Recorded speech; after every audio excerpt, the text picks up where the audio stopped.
लेकिन मैंने उन पे मतलब सब पे यकीन नहीं होता, लेकिन एक आध पे मेरा यकीन हुआ है। मैं अब जिस जगह रह रहा हूँ उससे पहले मैं एक अपार्टमेंट में रहा करता था, और वो अपार्टमेंट भी मैन राशिद निवास रोड पर है। मतलब अगर आप कराची का थोड़ा सा जोग्राफिया से वाकिफ हो तो बिल्कुल मैन राशिद निवास रोड पे।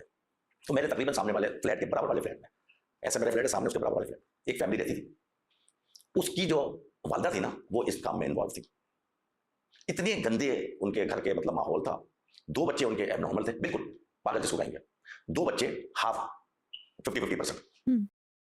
तो उनके सामने जो बिल्कुल फ्लैट था, तो वो उनके गेट आमने सामने थे। मतलब अगर इसका गेट खुला हुआ है और इत्तेफाक से उनका गेट भी खुल जाए तो वो थ्रू आपस में एक दूसरे को देख सकते थे। वो बताते हैं कि ये औरत जो है ना ड्रेसलेस पूरी अपने घर में घूमती थी, और जिस वक्त वो उनकी एक्टिविटीज भी ऐसी थी कि फिर मैंने खुद भी अंदाजा लगाया, जिस वक्त वो घर छोड़ के गए हैं तो उसको घर को जिसने परचेस किया उस फ्लैट को, उसने वहां की सफाई कराई, और फिर उसने जो सामान वहां से रिकवर किया और निकाला ना, मैं वो देखने वाला था।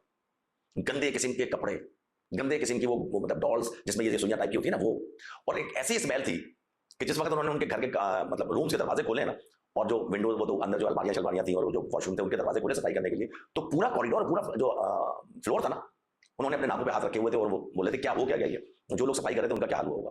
और फिर उन्होंने बताया कि ये जो औरत थी ये ब्लैक मैजिक किया करती थी मैम, उसकी डेथ हुई, 15 दिन बाद उसके एक बेटे की डेथ हुई, उसके 1 महीने बाद उसकी एक बेटी की डेथ हुई, उसके 1 महीने बाद उसके शौहर की डेथ हुई, और एक बेटा जो मतलब 50% समझ लें सही था 50%, उसकी एक्सीडेंट में डेथ हुई। वो मतलब सबने देखी, रोड क्रॉस करते हुए उसको गाड़ी ने मारा, वो मर गया। और अल्लाह माफ करे, डेथ के बाद जो उनकी शक्लें थी ना, मैं कहता हूं मतलब आप देखें ना तो आप देख ही नहीं सकती थी, नजर नहीं उस पर जा रही थी मैयत पे।